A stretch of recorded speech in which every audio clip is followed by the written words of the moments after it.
Hey art fans, Butch Hartman here. Thank you so much for tuning in. We are so excited that you guys are here. All right, you might notice that my set is a little bit different. But before I go into that, don't forget to hit that subscribe button down below so you guys can be alerted when I make big changes like this. I mean, I could change sets again. You guys might not even know unless you subscribe. Okay. By the way, we are in a different studio today because, well, I'll be very honest with you. They're destroying the roof at my other studio. They're putting on a brand new roof, and it is super loud. It's like there's a Michael Bay Transformers movie going on outside. And as far as I'm concerned, that's what it was. There are Transformers in the world, and they're real. Anyway, we're here at my home studio, and it's kind of cool. It's where I do all my creative stuff. It's where I create all my new shows and all my new ideas, where I put all the things down on paper. And do you guys want to see my studio? Should I take you guys on a studio tour? Well, that's not this video. That could be another one. Let me know if you guys want to see that, and I'll be happy to take you around the studio as long as my wife says it's okay. We got to clean up around here. Anyway, okay, we're going to do a sketchbook tour today because my last sketchbook video seemed to be kind of popular. People really like it. You guys want to see more of the stuff I'm doing, so let's get into it. Okay, this is kind of cool. This is titled Mikey Mumbles, this sketch pad. Now, Mikey Mumbles is a show that I thought of way before I thought of Bunsen as a beast. It's called Mikey Mumbles Monster Mix. And it's about a kid who mixes up a bunch of ingredients because he's making lunch, doesn't know what to mix up, puts a bunch of ingredients in a bowl, puts it in the microwave explodes, and then as the smoke clears, he sees he's made a monster. And he's mixed up his own monster. So he makes a monster cookbook and makes monsters for all of his friends. So I drew it as a children's book originally, and these are some of the children's book drawings. I've never printed the children's book. I've never shown it to anybody. If you want to see the children's book, I'll show you some drawings. If you want to see the final version, let me know in the comment section below if I should publish this. So this is one of the drawings of Mikey Mumbles Monster Mix. There'll be words there, of course. It's about, he's like, hi, I'm Mikey Mumbles, and right now I'm caught in the web of a monster. How'd I get here? Let's find out. And then you go into the story, it's a flashback story. So this is way before Bunsen is a beast. He goes, let's go to the flashback. Hit the flashback button down below. And then there's the flashback button. You can hit the flashback button. These drawings look beautiful in color, by the way. I have them all colored. If you want to see them, let me know in the comment section. Oh yeah, here's a little shot of his town where he lives. He lives in Flipsburg. So Flipsburg, Dimsdale, Muckledunk, they probably are all in the same universe, the same Butch Hartman universe. You never know. That's Flipsburg. And but these are all drawn in a book, pen and ink, and I really love the drawings. And we get some shots of the people in Flipsburg. Let's get some. Oh yeah, here's the cover of the book. That's the line work of the book. Mikey Mumbles Monster Mix. Just add terror, and that's the line work there. Now this story, Mikey Mumbles, did not evolve into Bunsen. It's a whole separate monster story. I just like stories about fun monsters, you know, silly monsters. Here's like, he says, there's some really scary things in my town. The ice cream man, ah! The librarian, yeah! You know, he's just terrified of all the people in his town. I forget what the story is, but I'm gonna get back into it. If you guys wanna see it, let me know. Mikey Mumbles Monster Mix. Oh yeah, here's where he says, so one night while my parents were making very sure that I was okay, his parents were asleep, he has a big sandwich, and he sees something magical on TV. He sees his very first monster movie, and he was hooked. And so Mikey Mumbles sees his first monster movie. I guess that he has no interest in life until he sees his first monster movie. Then he's obsessed with monsters. And that's why he wants to make his own. And here's like when he finally reveals the monster. He sees the smoke clear and the monster's there. I have these all in color too, somewhere. So that's Mikey Mumbles Monster Mix. Again, if you guys want to, I'm making an online store pretty soon. I can make this book and actually put it in the store. If you guys want to buy it, let me know. I'd love to make it for you. So, how about we do, let me see. Wait a minute. Oh, here's this is a painting I did, a kid in a cereal bowl with a shark. That was development for a movie I was developing about cereal. Want to see that? Let me know. Butch, you want to see your cereal movie? Let me know. I will show it to you. I'm not a serial killer, but I am a serial drawer, artist. These are all watercolor books that I sometimes actually draw in and don't do watercolors in. Oh, here's a character I did years ago at Nickelodeon called Splatipus that no one's ever seen before. I might just start making this character myself. What do you think? There's a platypus named Splatipus, and that's his friend Mindy Mole. So let me know if you think I should do that. You want to see Splatipus? I have the original pilot I can show you. Maybe I should show that. Let me know. Okay, and then let's see what else I got. Now, you guys probably don't want to see these, but here's some Danny Phantom shirts I thought of, some concepts just for basic Danny Phantom shirts. And be cool to make these too. Maybe Nickelodeon will let me make them. What do you think? Maybe you guys should write letters to them and let them have me make these shirts. This is a character I thought of. He could sing, he could dance, and he could fight crime. And he was called Triple Threat. And that is Triple Threat. This was going to be a comic book turned into a cartoon at Nickelodeon years ago. We never made it though. See, a lot of your best ideas might not even get made, so just keep making them because they will get made. This drawing isn't finished yet. This is his dad, Major Threat. And then here is, you can see the rough line underneath. And then here is, oh, this is his sister. Oh no, this is his mother, Mama Threat. Triple Threat is awesome. And they're all African American characters too. And this is Mina Threat. That's his little sister. So you got Triple Threat, Mama Threat, Major Threat, and Mina Threat. And they lived in a city called Sensation City, where everybody could do awesome things. Here's another one, another sketch pad. I did this early watercolor, just some random superhero dude. I should add some black ink to that. What else we got? Let me see. Oh, here's one. Now this is a sketchbook, but it's a watercolor sketchbook, and I did some watercolors. And so here's the book, just kind of plain. And inside though, it's full of watercolor paper. So let's start off. Here we go. So here's the cover, or the inside cover. Is Bunsen is a Beast. It says just practicing. And here's the first painting that I did. It's a picture of a bird. It's a painted bunting. Which is interesting because I painted it and it's a painted bunting. But there's millions of these things all over the earth, and I thought I'd take a shot at one. So that's a painted bunting. I painted that in it took about an hour. I'm not that great of a watercolor artist, but that is about an hour. Here is another watercolor painting. It's a chocolate lab puppy. I wonder if he tastes like chocolate. I don't know. That would be weird. But chocolate Labrador. This took about 4 hours to paint this. And again, like I said, I'm not the strongest watercolor artist in the world, but I'm getting better. I'm practicing a lot more. I really love it. Watercolor is very challenging because you can't make a mistake at all. It's very hard. And there's no white watercolor paint. There is, but you got to use it sparingly, and you have to blend it with other colors to lighten up other colors. So I like my white areas of my watercolors. I like to use negative space, meaning I don't paint in those areas. Therefore, the white area becomes the white area, the area with no paint. Here's another dog I did. I was really into dogs at the time. Boston Terrier. Maybe a couple more watercolors, and you guys can check those out. Again, a lot of fun with watercolor. I encourage you, if you're not comfortable doing a certain medium, give it a try. I mean, no one's going to see it but you, unless you make a YouTube video like I'm making and you want to embarrass yourself across the universe. So yeah, go ahead, try whatever you want. But people aren't going to see it unless you show it to them. But as an artist, I always encourage you not to have any fear. Don't be afraid to show your stuff to people. That way you'll always know if they like it or not, or if you're doing well. And here's a very simple one, salt shaker. That's mostly just gray. Some gray, some dark gray, and some blacks in there. And then again, the salt is just the negative area that we don't paint. So that was a salt shaker. And let's see what else we got. Okay, here's two of the same animal. Here's a fox. Fox number 1. And we'll just stay there and go to fox number 2. Fox number 2. Which one do you like better, fox 1 or fox 2? Let me know down in the comments section below. More watercolors? Want to see a couple more? Okay, we'll do a couple more here. Let's see what we got. Oh, here's. I just posted this on Instagram recently. There is a kitty cat. I think it's a cat. It looked like a cat or a walrus. I can't tell. I'm not that great, like I said. I'm working on it, doing my best. Cat. Okay, and then we have. Oh, here's one. Another Boston Terrier. And the reason I paint Boston Terriers and things like that, because they're just black and white. The less color in an animal, the easier they are to paint, for me anyway. Very simple painting there. You don't need a lot of crazy things going on in a painting to make it come across. So always remember, less is more sometimes, and only paint what's there. Oh wait, here we go.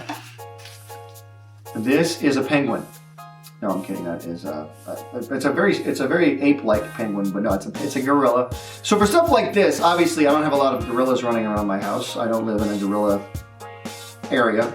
So I either go on Google and I pull up some images, or I go on the internet and pull up images, or I go to the zoo. You can go to the zoo and take pictures yourself, or just kind of paint live animals. Go somewhere where they are and paint them. See how good you are. Here's a simple little one that I really love. One of my favorites. Just a little door. I got this image off of the internet. You know, just a little door with a shadow on it. I thought it was really kind of cool. I wanted to paint some geometric stuff because, like, painting animals, they're very curvy, not a lot of hard lines on them. But painting geometric stuff can really test your patience, number one, and it really teaches you about light and shadow in a different way than painting animals does. So, okay, there's some watercolors. We'll put that aside. There we go. Put it aside. And oh, here's a cool one. Let me show you this real quick.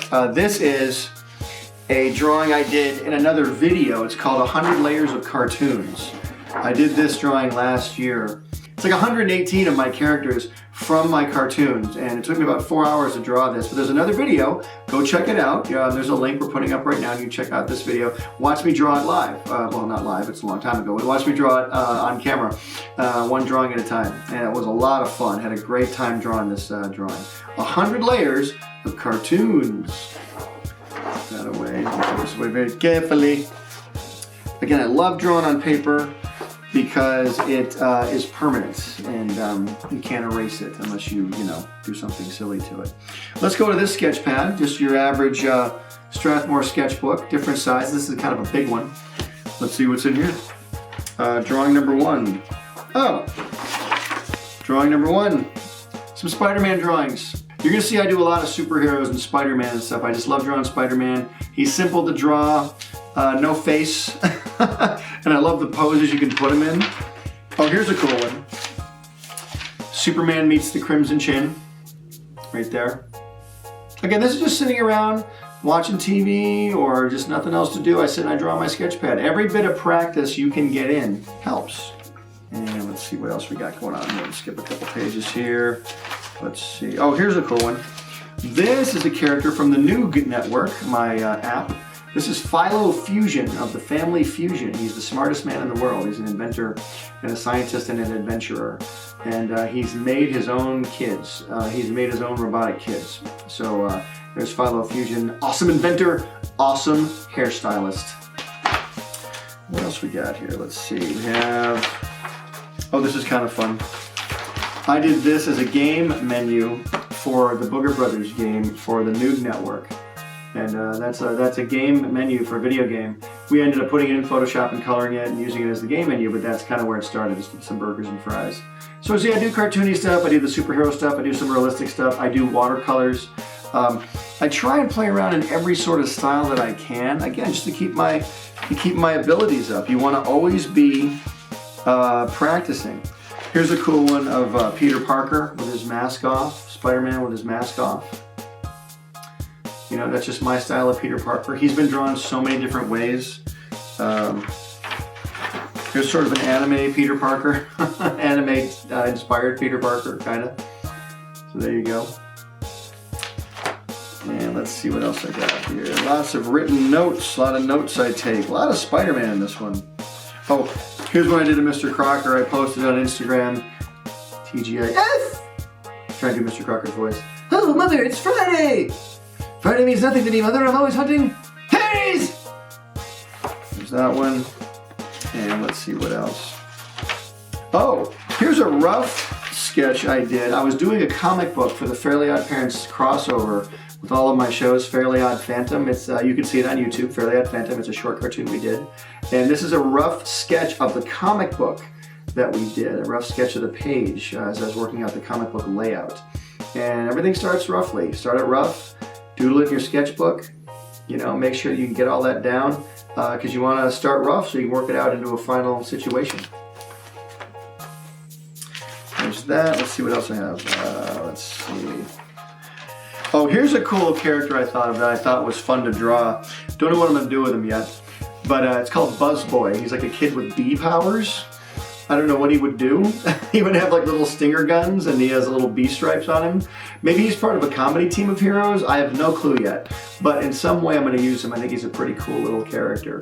Those little bee goggles. I think his goggles allow him to see all around him and stuff like that. And I think his pollen guns, maybe one gun can sting, one gun can make things grow like pollen. Ooh, there's an idea. You can see this in my Danny Phantom Part 2 10 years later. But this is a shot of Vlad Plasmius Medieval Vlad. We did this in another video. Check out that video. We're putting a link to that too. Danny Phantom 10 Years Later Part 2. If you haven't seen that. And let me know down in the comments section if I should make a Danny Phantom 10 Years Later Part 3. Oh yeah, here's a drawing from a show I'm working on called Elf Detective. Here's a drawing, one of the first drawings of the elf. I'm refining him a little more. That's an anime type inspired show, Elf Detective. He's a detective who is, that's right, an elf. And, oh, I love this one. This is really cool. This is a show I'm doing called Dynamice, and this is one of the mice. He's kind of like a Human Torch mouse. I have no idea what his name would be. His name might be like, his name might be Incinerator or something like that. Or Nucleoid, or I don't even know what it would be. We'll come up with a cooler name for that. But I think he's got like nuclear fire, almost like Firestorm. It'd be kind of cool. Oh, here's a cool drawing. Here's a drawing I did of Thor. I saw Thor Ragnarok, and I drew a drawing of Thor, and I didn't know who he was going to be fighting. I was going to draw him fighting the Hulk, but I never finished the drawing. So there's Thor. Yeah, okay, that's another sketchbook. Let's go to another one. Let's see what else we got. We'll put this one aside as well. Wham! That sound means I'm putting it aside. Wham! Okay. The home office, no place like it, folks. Let's see what's in here. Let me see. What do I? Oh, here's another one of Peter Parker. Hold on. Peter Parker with his mask off. Just drew that one straight to the page with pen and ink. Very cool. Very fun stuff. Here is. Oh yeah. Don't ever forget to practice the real stuff. Here's a horse. On the other side is a character lineup of the Family Fusion from the NOOG Network. This is called a size comparison. Because people, when they animate the characters, want to know what their sizes are. How big is the dad in relation to the son? And how big is the mom in relation to the dad? That sort of thing. So that is a size comp of them. And let's see what else. Oh, this is kind of fun. I just did a drawing, fairly tough Phantom. Just did Danny, Timmy, and Dudley all together in one drawing. It's kind of fun. And let's see this drawing, this is kind of cool. This is from Danny Phantom 10 Years Later, our very first Danny Phantom video we did, and I had that at the very beginning of the video, so click on that. We got a link for that one too. Danny Phantom 10 Years Later Part 1. Check that out, you can see that drawing. And then, oh, this is kind of funny. Again, here we have Mr. Crocker again, fairies! Just because a character, just because you've lived with a character for a long time doesn't mean you can't keep drawing them. I love drawing Mr. Crocker. There's a little drawing of Crocker. Here is a drawing of, oh yeah, this is kind of cool. Daredevil. Daredevil pen and ink. Man Without Fear. He's also the man without legs. Right there, that's right. Oh, it's kind of fun. Again, the old Peter Parker fighting so hard he ripped half of his mask off. Which is the real Peter Parker? The masked one or the non-masked one? We just don't even know. So that's kind of cool. And this is another, I'll do one last superhero drawing. This is kind of cool. I drew a Spider-Man fighting the Hulk drawing. And I posted the color version on, I think it was Tumblr. I did it in blue first, and then did it in the black after that, inked it afterwards. So there's that. Let me see if there's anything else in here. Oh, here's a drawing I did of PewDiePie. I did this. There's a drawing of PewDiePie that I did. I think we posted it on Twitter for him to look at or something. Oh, I know. We did it. We did a video. We reviewed his game. That's what it was, and I drew it in that video. That was a lot of fun. Oh, here's Green Arrow. We did a little Green Arrow drawing there. I don't know how you fight crime with arrows, but I guess you could. I think you could. Here's another drawing of Green Arrow that I did. The original Oliver Queen from the 70s. You know, I'm drawing all day long at Nickelodeon. I mean, I'm drawing all my shows and I'm drawing all the things that I love to draw there at Nickelodeon, making sure the shows happen. But I draw at home just because I just like to draw, and I don't like really to do anything else. I love drawing, I love creating. Here's a cool page of Danny Phantom that I did. A bunch of different Danny Phantom poses. I know, I'm sure there's no fans of Danny Phantom out there, so I'm sure you're getting bored of this, but there's some Danny Phantom poses that are pretty cool. But I like drawing at home a lot because, you know, you can kind of do whatever you want at home. At work, I got to stick to my shows, and I love sticking to the shows. They're fun. But I love doing, oh, here's one last one out of this one. This is Cyclops, if he was like 12. That's like a young teen Cyclops, 12, 13-year-old Cyclops, so it was kind of fun. I've got some drawings on my Tumblr and my Instagram where I do the X-Men as a young kid. Oh, wait, is there one here? Oh yeah, Nightcrawler. Young teen Nightcrawler, which is cool. Always practice your anatomy. Practice anatomy. You learn how to draw the human body. 1 second. Here's one. We just did a video how the Grinch stole Stranger Things, and here's a little development drawing I did of little Cindy Lou little 11 meeting the Grinch with her waffle. That's a little drawing there. And then for the grand finale, let's see. What should I end on? A grand finale. Hey, almost a grand finale. Almost. This is Mr. Fantastic from the Fantastic Four. Reed Richards, pen and ink drawing. Again, I draw a lot of superheroes. I just love drawing superheroes. Here's a Batman, pen and ink, a little rough sketch underneath. And then last but not least, oh wait, one more cool one. This is very cool. Now I know that one. This is kind of cool. Oh, here it is. We'll end with Superman. Butch Hartman's version of Superman. I draw Superman a lot of different ways, but that's one. So there we go, there's Superman. So there's my sketchbook tour. Which of these sketches did you guys like the best? Which watercolor did you like the best? Let me know what sketches you really like. And do you want to see me do more sketchbook tours? You guys want to see more of the inner workings of the Butch Hartman universe? Let me know. Because it's all about these sketch pads, guys. It's all about creating. It's all about doing stuff on your own. It's all about putting things down on paper, writing them down so other people can see them. And don't be afraid to show people your artwork. Like I'm showing all you guys right now. Yeah, but you're saying, oh, well, you're Butch Hartman. You've been drawing for years. That is true, but I had to start somewhere. I didn't always draw the way I draw now, and you guys can get better if you just practice. So let's see your pile of sketchbooks. Let's see all those sketchbooks pile up. It's not about the quantity of sketchbooks, it's about the quality of stuff in the sketchbooks. You can always learn more each and every day, and that's what I try and do. Even at the age that I am, I'm just a lot older than you guys. I'm definitely not as old as I'm gonna be someday, but I just love doing this. As long as I can do it, I'm always gonna keep doing it so I can do really cool stuff for you guys. So let me know what you guys like, what you want to see more of, and I'm happy to do it. We need you guys to subscribe too so you can be alerted when all the cool new videos come out that I put out. I want you guys to be the first ones to see them. It's always cool to be first, I always think. Even though I never am. I want to be so bad. All right, and don't forget that art gives you power. Use it wisely. See you later. Hey, Heart fans, subscribe here to keep up with me, Danny, Timmy, Dudley, Bunsen, and the Noog Network, my new app full of cartoons, shows, and games. Download it here. Click over here to watch my most recent video, and here to start a playlist related to this video. Whoa, check out that awesome fan art. To be featured here, use hashtag HeartFanArt and tag me. I'm on every social media platform known to man. Cartoon Butch out. Pencil drop.